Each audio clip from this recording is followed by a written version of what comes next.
Olá, sejam bem-vindos a esta audiência. O Ronda está começando. Para você que gosta sempre de ficar muito bem informado, cá estamos.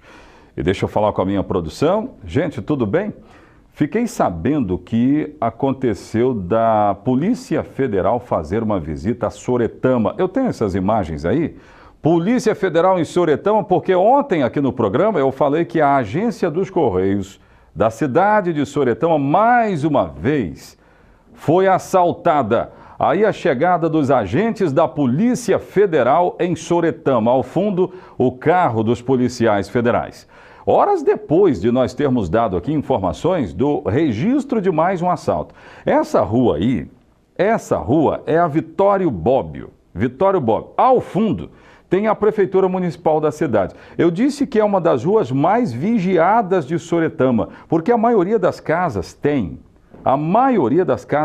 câmeras de vídeo monitoramento. E não apenas isso, comércio também tem, casas tem, mas infelizmente essa é a Agência dos Correios, ó, naquela portinha ali. Infelizmente a Agência dos Correios volta e meia vem sendo assaltada. Eu não vi ainda ninguém dizer, não vi também investigações da polícia mostrarem quem são esses assaltantes. Nós mostramos aqui, na verdade, um caso de ontem, mas é da Serra, né? Onde a Polícia Federal está divulgando imagens de dois homens que invadiram uma agência dos Correios da Serra e acabaram cometendo assalto também. No caso de Soretama, olha, eu perdi a conta, hein? 1, 2, 3, 4, 5... Foram 6, pelo menos pelas minhas contas aqui, nos últimos meses.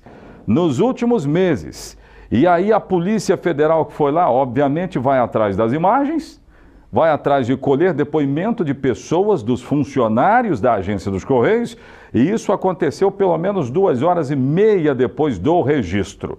O primeiro registro, a investigação é toda da Polícia Federal, mas o primeiro registro é sempre feito pela Polícia Militar. Vai lá, faz o registro, tudo certo, coisa e tal. E aí depois encaminha tudo aquilo que foi levantado para a Polícia Federal. Quem assalta a Agência dos Correios comete um crime federal. E aí, volto a repetir, a chegada dos agentes da Polícia Federal em Soretama, na Avenida Vitório Bobbio. Pode voltar aqui para mim que eu relatei na segunda-feira o caso de um homicídio. Eu estava no ar quando a Polícia Militar nos deu a informação de homicídio aqui na cidade de Linhares. Foi no Ju-Paraná. Passaram-se 7 horas depois, a polícia já estava marcando uma entrevista coletiva para dizer que descobriu tudo. Quem matou, como matou, por que matou. Eu vou trazer todas essas informações daqui a pouquinho. É assim que nós começamos, no rádio ou na TV. Fiquem conosco, a notícia chega até você.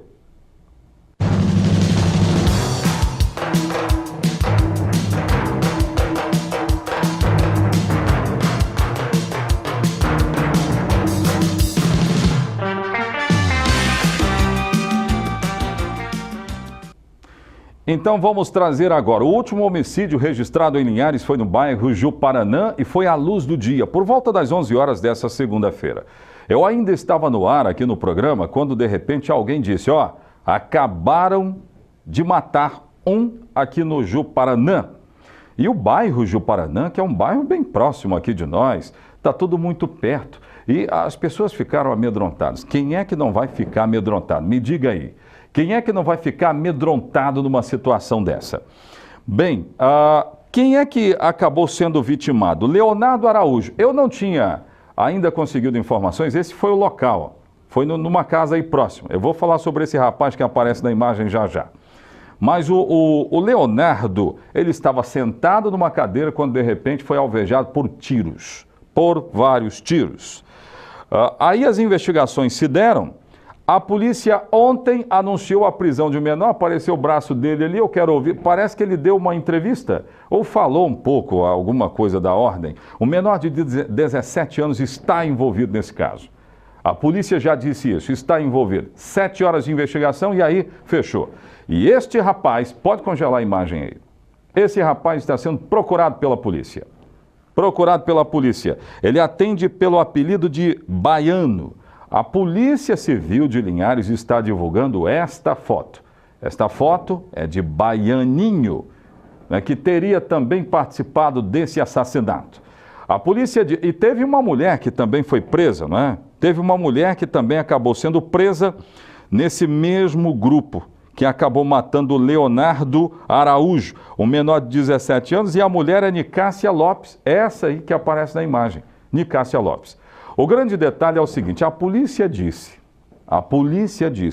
tudo isso agora vai fazer parte de inquérito, viu, gente? É assim, a polícia levanta as informações e oferece denúncia ao Ministério Público, né?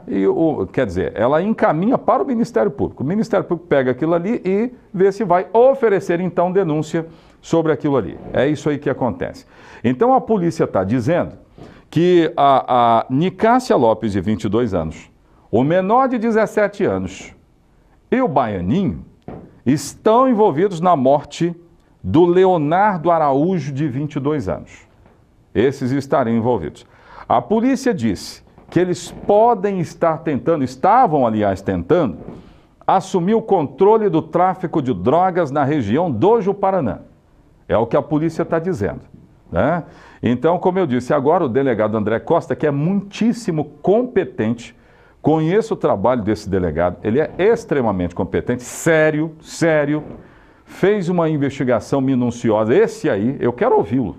Daqui a pouco eu quero ouvi-lo, eu quero ouvir. Ele falou conosco, a nossa reportagem, falou conosco, e aí daqui a pouco a gente vai colocar tudo isso. Aliás, agora, eu posso ouvir o delegado? Vou ouvir o delegado do caso falando a respeito.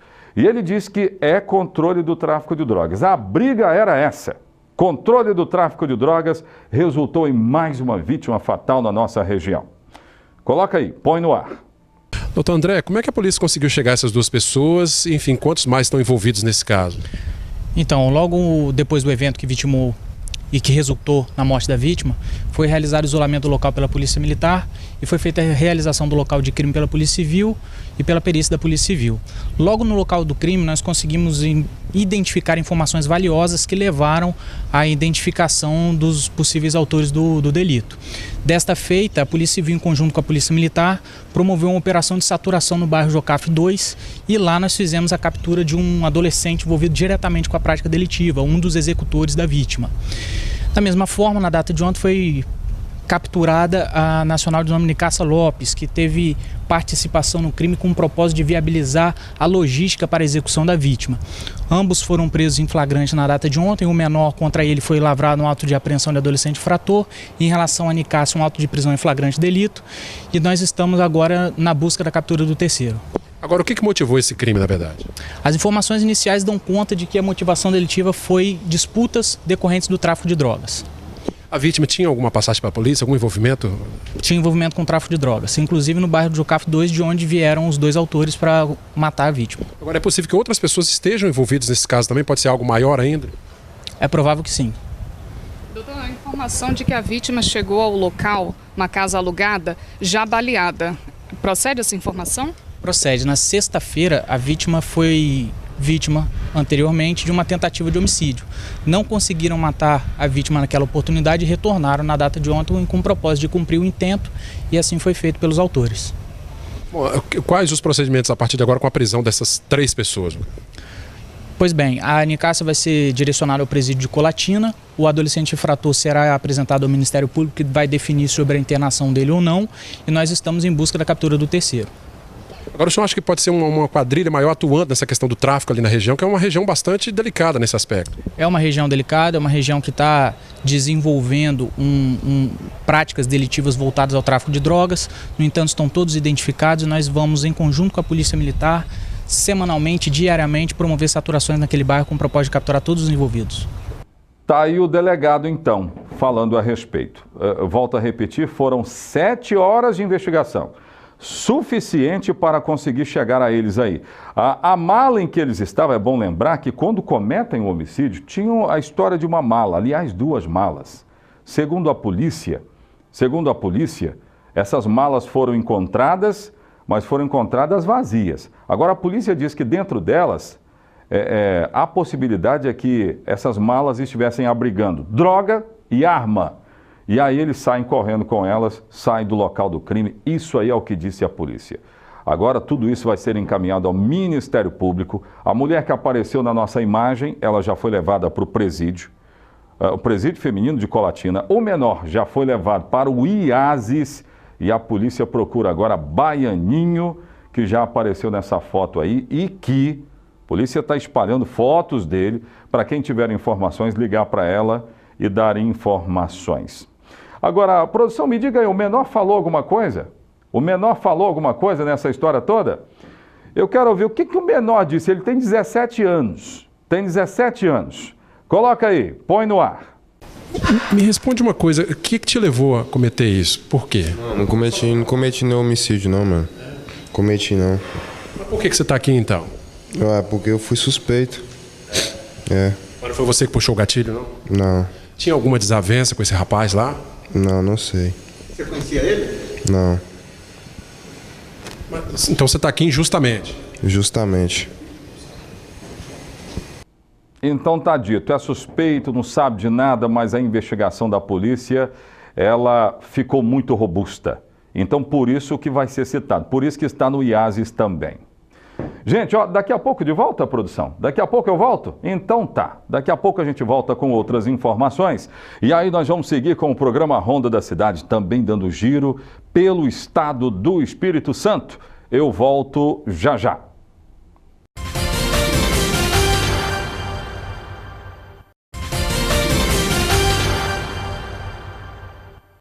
Segundo bloco do nosso programa, fiquem conosco, muitas informações vão passar por aqui. Eu recebi fotos de pessoas que dizem o seguinte: Osés, a gasolina começou a baixar. Eu descobri, atenção donos de postos, eu descobri nas minhas andanças jornalísticas que a refinaria baixou mais de R$1 nesse preço da gasolina. Baixou, né, quando ela vende ali para as distribuidoras. Também descobri que a distribuidora baixou o preço quando ela vende para o posto. Aí eu fico me perguntando, a nossa média de preço aqui continua sendo R$ 4,57. É isso, produção? R$ 4,57. Qual é a explicação para isso? Qual é a explicação para isso? Recebo informações de um posto em Rio Bananal que está vendendo gasolina a R$ 3,79. Vou lá em Rio Bananal abastecer, não tem jeito. Também recebo informação de baixa de preços em Soretama. Tem R$ 4,09, fiquei sabendo hoje de R$ 4,05 em Soretama. E os preços seguem baixando. Mas tem ainda aquela coisa de, vamos equalizar, vamos esperar fulano, vamos esperar cicrano, que cicrano ainda não baixou. De repente ele vai ganhar mais que nós. Gente, pelo amor de Deus, o povo já não aguenta mais pagar um preço desse. Na gasolina. Tomara que baixem, mas o assunto aqui não é esse não. Eu quero falar de gasolina adulterada. Tem uma investigação acontecendo aqui no estado e também no estado de São Paulo. E o assunto é esse, nota fiscal adulterada e a tal da gasolina batizada, adulterada. Segundo informações, eu apurei, produção, colocaram muito mais álcool e água nessa gasolina e aí começaram a vender. Tem muita gente comprando. Foram divulgadas fotos de pessoas que são consideradas hoje foragidas. E eu quero mostrar, coloca aí, põe no ar. É isso aí, ó. Duas pessoas que hoje são consideradas foragidas. Carlos Alberto Barbosa de Souza, de 51 anos, e o Wellington Jorge Balde Moreira, de 40 anos. Carlos Alberto tem mandado de prisão em aberto. A acusação que pesa contra ele: ser um dos gerentes que comandava o esquema de adulteração de combustível aqui no estado do Espírito Santo. O Wellington é proprietário, aliás, de uma empresa do tipo transportador, revendedor, retalhista. Tudo envolvido no esquema. Trata-se da Operação Lidma, já são 14 pessoas presas e tem muita gente ainda que pode cair nessa história. Tem muita gente que pode cair. Sabe quem está sendo penalizado aí? É o motorista que colocou essa gasolina batizada e o motor já não funciona mais. Danificou tanto que já não funciona. Sabe quem está pagando o pato? São as pessoas que hoje não têm talvez o atendimento X ou Y porque houve um dano na hora de pagar o imposto. Então você viu que é só o povão que paga o preço. Nós estamos pagando o preço total nessa história toda. É absurdo mas infelizmente é verdade. Gente, eu quero continuar o programa agora trazendo a seguinte informação. A greve dos rodoviários que eu trouxe aqui, o povo da Grande Vitória pagou um pato, hein? Eu vou te contar. Quase 700 mil pessoas ficaram numa situação terrível, sem o atendimento de ônibus. Você ficar sem ônibus numa cidade como Vitória, eu vou te contar. A informação que chega agora é o seguinte, teve até uma coletiva explicando mais a respeito disso. Os rodoviários querem X, as empresas querem dar Y, mas a greve acabou. O fato é que hoje os moradores da Grande Vitória já têm à sua disposição os ônibus. Vamos mostrar a coletiva? O que é que foi dito nesta coletiva? Põe no ar. A coletiva aconteceu na sede da Secretaria de Segurança Pública, contando com a presença do secretário e também do Procurador-Geral do Estado. A Procuradoria-Geral do Estado informou algumas medidas que serão adotadas por conta do não cumprimento da decisão judicial pelos rodoviários. Entre essas medidas está o pedido de aumento de multa de 200 mil para 500 mil reais por dia, por conta da frota que não está circulando em 70% como deveria. E também o pedido imediato de irregularidade da greve. A Procuradoria-Geral do Estado agirá em defesa dos interesses da população capixaba, dos interesses dos estudantes que precisam estudar, dos comerciantes que precisam abrir suas portas, dos trabalhadores que precisam ir ao seu local de trabalho. Imediatamente, nós vamos peticionar agora pela manhã, solicitando ao Tribunal do Trabalho que declare a ilegalidade da greve. Consequentemente, nós também pleitearemos que seja antecipado a data da audiência de conciliação, que foi designada para amanhã. Vamos pedir antecipação para hoje.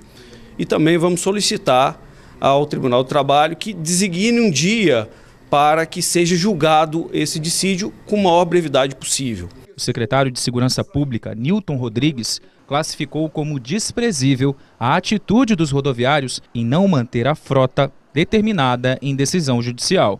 Eu vejo como um desprezo às necessidades do povo capixaba. A palavra não pode ser outra.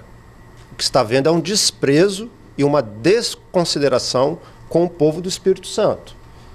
O sindicato dos rodoviários, ao desobedecer uma determinação judicial do Tribunal Regional do Trabalho, ele afeta aí por dia no transporte público 700 mil pessoas. Pessoas que têm que ir para a escola estudar, são os nossos estudantes, pessoas que têm que trabalhar, têm horário para entrar no seu emprego. Nós temos o comércio, que enfrentou uma crise econômica muito grande nesses últimos 3 anos, e é justamente neste momento que ele tem a possibilidade de recuperar as suas vendas. Nós temos os nossos hospitais, os profissionais da área de saúde precisam chegar aos hospitais para cuidar dos pacientes que lá estão, e o sindicato dos rodoviários despreza isso tudo e, numa ação irresponsável,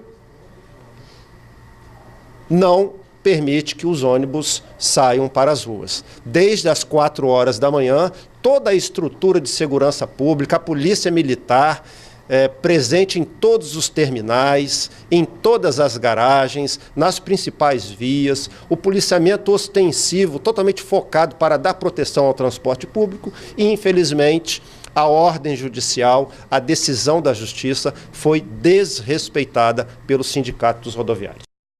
Então é isso aí. Tomara que agora as conversas aconteçam antes dos movimentos. Porque a gente vive uma cultura aqui do seguinte: eu vou deflagrar a greve, depois eu negocio. Aí a empresa aposta que não vai ter a greve. E aí a gente acaba pagando pato 1 ou 2 dias sem trabalho, sem ir na faculdade. Você tem que pegar carona, tem que chamar o Uber, tem que chamar o táxi. Então a gente só paga pato, rapaz. É um negócio impressionante. O povão está cansado disso. O que eu vejo é que o povo brasileiro está cansado dessa situação. Tudo isso acaba na conta do povão. Daqui a pouco de volta tem outras informações do nosso programa. Eu volto já já.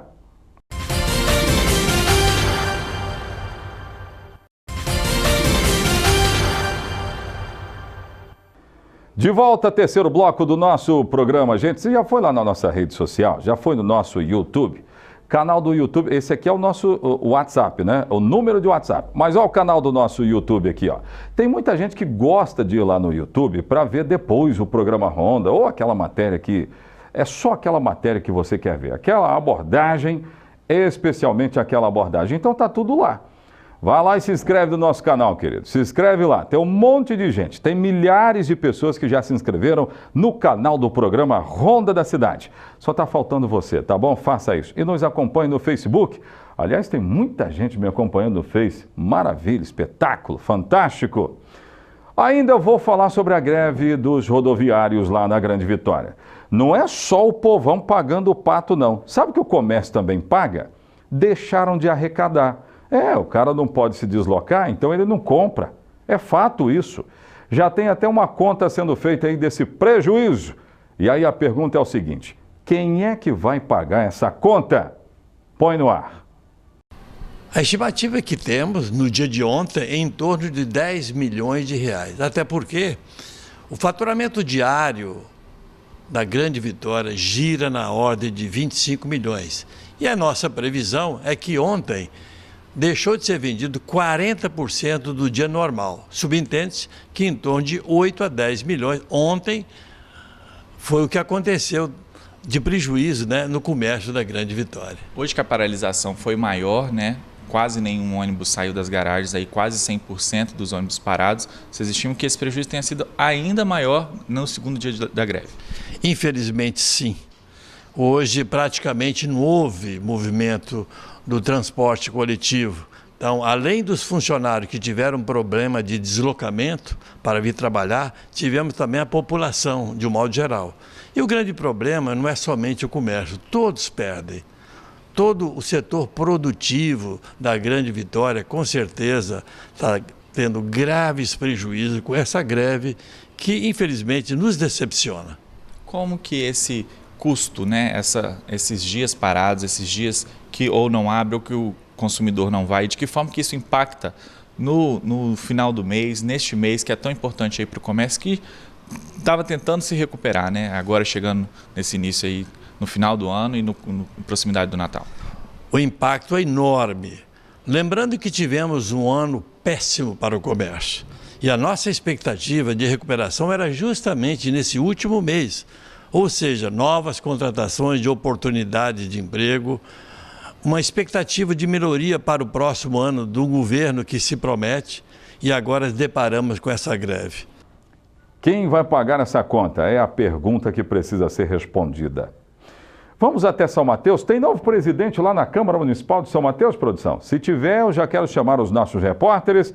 Vamos saber quem é, hein? Põe no ar. A sessão aconteceu por volta das 6 horas da noite. A disputa aconteceu entre duas chapas. A chapa vencedora foi a Transparente, composta pelos vereadores Jorge Hecla, presidente, Carlos Alberto, vice-presidente, e Josail Fugulin, primeiro secretário. A chapa concorrente foi formada por Francisco Amaro, Jaciara Teixeira e Aquiles Moreira. Sabendo que é uma chapa vencida, uma chapa da minoria, e pela consideração de ter permitido e escolhido o nome do vereador Amaro para fazer a composição de cabeça de chapa. Em uma votação passiva, o vereador Jorge Hecla, atual vice-presidente da Câmara de São Mateus, foi eleito presidente do Legislativo Municipal. Jorginho Cabeção, como popularmente é conhecido, venceu por 6 votos a 5. Além do próprio voto, ele também teve os votos de Ajalílio Caldeira, Antônio Luiz Cardoso, Gerry Pereira, Josail Fugulin e do atual presidente da Câmara, o vereador Carlos Alberto. Depois de 2 anos presidindo a Câmara, elegemos o nosso sucessor. Então isso é uma vitória fantástica diante de tantas pressões que nós recebemos em cima para tentar tirar um voto nosso e não conseguiram. Os meus meninos foram dignos, foram super-homens, porque nós governamos esses 2 anos, entendeu? Olhando sempre o interesse do povo de São Mateus. O que nós temos que demonstrar a partir do próximo quinquênio é união, uma fiscalização rigorosa, manter a fiscalização em cima do Executivo, respeito ao erário público, manter a política que o presidente atual vem fazendo nessa Casa de Leis. Questionado sobre os projetos futuros, o presidente eleito defende a construção da sede própria da Câmara Municipal e da barragem do Bamburral para dar suporte à população no período de estiagem no município. O principal projeto que a Câmara tem para o ano que vem seria acabar com o problema da água. Chega a época de estiagem, a nossa população sofre. Então nós vamos estar marcando uma reunião com o governador eleito, Renato Casagrande, para ver a possibilidade dele fazer aqui uma grande barragem no Bamburral. Tentar construir a sede da Câmara, isso vai depender do que vai acontecer com o julgamento do prefeito, que ele está cassado sobre uma liminar. Após essa solução de caça ou não o prefeito, o TSE botar uma pedra em cima disso, resolver, aí nós vamos tomar uma posição junto ao Executivo, até porque a Câmara ela não pode construir. Nós temos uma parte do recurso, mas precisamos do apoio do Executivo. São Mateus, gente, que é o seguinte, São Mateus é uma cidade que também vive do turismo, gosto muito de Guriri. Essa cidade não pode ficar vivendo esse disse-me-disse, essa política que às vezes tem esse revés. A troca é sempre muito ruim, ela é danosa, corta na carne do povo. Então, é necessário criar políticas agora sólidas e continuadas para que o povo de São Mateus não pague um preço tão alto com essas rupturas. A ruptura política é sempre muito ruim. E isso, infelizmente, aconteceu lá em São Mateus. Boa sorte ao novo presidente da Câmara Municipal mateense. O programa Ronda fica por aqui. Obrigado pelo carinho da sua audiência. Nós voltaremos amanhã. Eu estarei aqui esperando por você. Até amanhã. Tchau, tchau.